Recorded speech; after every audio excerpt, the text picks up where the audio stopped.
Hi, everybody. Welcome to Phil and Dave's Excellent Adventures. Just Dave here with Trixie, and today we are reviewing the movie Studio 666. This is going to be a spoiler review, so if you haven't seen the movie yet and you are concerned about spoilers, I would suggest you go and watch the movie first before you watch this review. Studio 666 is a horror comedy movie starring the Foo Fighters.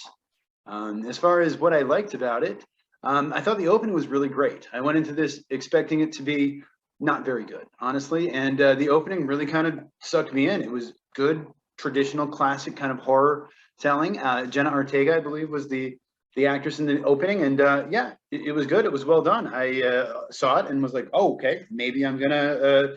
This is gonna be better than I expected. The opening credits start, and John Carpenter did the theme music along with I think his son and somebody else, and it's a great theme. It's a classic John Carpenter, Halloween style theme. The opening credits are really cool. They look great. Overall, I was really impressed with the direction of the movie. It's directed by a guy named B.J. McDonnell, who has mostly directed Slayer videos, and I believe he did Hatchet 3. But he also did camera work on a lot of bigger stuff, like most recently Shazam, Zombieland 2, and he's working on Top Gun 2, which comes out this year. Overall, I did like the music that we heard in the movie. There wasn't as much music as I expected, I think, but overall, the music that I heard, I did like. The Foo Fighters themselves, I think, were all really fun. I mean, they're not good actors, any of them at all. Dave is probably the least worst of them. And actually, he's okay. He has some scenes where he's not bad. But yeah, they can act very well, and they're not in it much. But Pat Smear is a rock legend. Before the Foo Fighters, he was in Nirvana with Dave, and before that, in the '70s, he was in the Germs.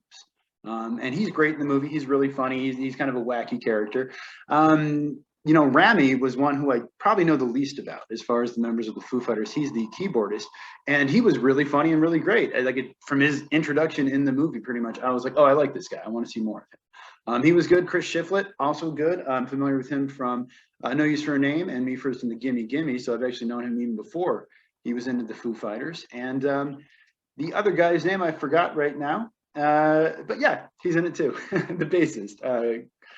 So as far as everything else, I really liked the drum tech that hated Dave. I thought he did a good job. It was just a funny character. And the kills I thought in this were really inventive and really cool looking, and they were mostly practical effects, which is always really cool to see. And yeah, they're very gory and over the top. And if you're going to do horror, you might as well go for it, as far as I'm concerned. I also like there was a lot of sort of inside jokes and kind of funny things that I think anyone who's either been in a band or just had a close-knit group of friends who've known each other for a while, it's the kind of way that you talk to each other, it's the kind of way that you act. So I really did like that. As far as what I disliked about the movie, it is a little too long. It could have been, I think it's a little over 106 minutes or something. It could have been more like 90 minutes, and I think it would have been just fine. It's a little slow. It takes a while to get going. It takes a while for Dave's character to get possessed, which I guess is really when the movie gets going. There's not much music in this movie, not as much as I expected. There's one song that they're working on that's part of the plot, that if they finish the song, then it will create this portal to hell or something. And it's a good song, and I like it. And they play it quite a bit in the movie. And it's like a 45-minute song or something. But other than that, there's not much other music in it. We hear a couple Foo Fighter songs at the end, I think. And there's a couple other times when he is trying to write music and he starts playing Everlong, and I forget the Best of You or something. Yeah. So other than that, it seemed to me, at least, especially in the second act and the middle part there, it's all the Dave show. It's the other guys aren't really around much. They kind of just disappear for a while, and Dave's kind of holding the movie on his shoulders. The other guys do come up, eventually, and they do have a part, and they actually get involved more than I was expecting in some ways. But yeah, even at the end, the monster is sort of defeated by Dave, although. It's defeated by the people who had killed before, but he attacks the guy on his own, and I don't know. It just seemed like it would have been better to maybe have the band join in there, or at least the two guys who were left in the band at that point. They didn't do that. I don't know. I think in general the movie would have benefited a lot from better editing and more editing. Really, it could have been really good. Other than that, so the story is based on an idea by Dave Grohl, so that's pretty cool. I assume he kind of was like, hey, what if we did an Evil Dead thing, but with a band? That would be cool. And then he got some writers to go ahead and write it.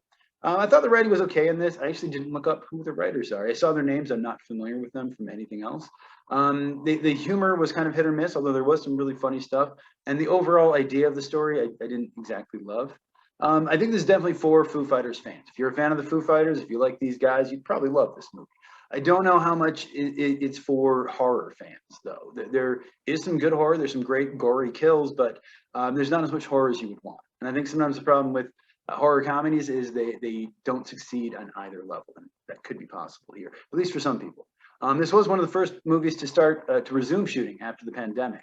They were wrapping up in the beginning of 2020. They had to shut down for the pandemic, and then they started up again. Jenna Ortega is in this. She's the young woman in the beginning, and she sort of shows up at the end to save Dave, I guess, from the demon. And yeah, she's a great actress. I saw her in Scream 5 and was really impressed with her. She barely talks in this. And when she does, there's like an effect on her voice and you can't really understand what she's saying. Odd choice. You know, you've got these guys who can act, who are carrying the movie. And then you've got, you know, a young actress who's really good and they don't ever talk at all. Okay. We do get to see the Buck Rogers ray gun from the first Foo Fighters album down in the basement when Dave goes down there to find the recording. It seemed like this is a movie that was a lot of fun to make. I think they had a really good time. I can see there's a lot of inside jokes and kind of fun stuff. And I'm sure, you know, it's the kind of thing that my friends and I would also enjoy doing. Unfortunately, what happens sometimes with that is it's fun for them to make. It's not as fun to watch. The Dream Widow album. So they are actually releasing an album based on this. I've heard just one of the songs off of it. It's okay. I like the music. It's sort of more of a death metal or like it's like a Slayer kind of vibe, I guess. But Dave is not the best. His voice, I don't think, works great for that style of singing. But I've only heard the one song, so I don't know. And maybe it'll grow on me. That happens a lot. I feel like in a lot of ways, this movie, I was sort of expecting or hoping for like a Pick of Destiny type thing. And in some ways, it is somewhat like that. Or even like a This Is Spinal Tap. And there are moments in the beginning that are kind of similar, you know, where they talk about that kind of stuff. And I'm like, okay, yeah. But then it doesn't quite live up to that, you know. I'm sort of surprised Jack Black wasn't in this because Jack Black is friends with Dave Grohl. Dave was in Pick of Destiny. He played Satan. And I'm really surprised. He could have been Will Forte's character or even the Jeff Garlin character. Maybe he was busy. I don't know. Maybe they don't like each other anymore. Who knows? I do. For all of that being said, though, I can see this being a cult film. I can see this being a film that you know, is not going to do well in theaters, and I don't think anyone really expected it to. But I can see this being the kind of movie that friends would sit around with each other watching, you know, late at night, probably under the influence of whatever. And I can see it actually catching on and sort of being fun. There's a real awkwardness and weirdness to it that is sort of fun. It's almost one of those movies that's you know, it's so bad that it's good. That being said, my overall score for this, I think, is going to be a 6 out of 10. So I think it's a fine movie. It's okay. If you like the Foo Fighters, you'll probably like it. If you like horror movies, I don't know. If you like comedy, well, there hasn't been a good comedy in forever, so I don't know what you're going to do there. But yeah, so Phil should be back next week. Hopefully, we're going to be watching Batman. Thank you all so much for watching. Hope you have a great night. Let me know what you thought of the movie in the comments below if you've seen it. And we'll see you here again next week.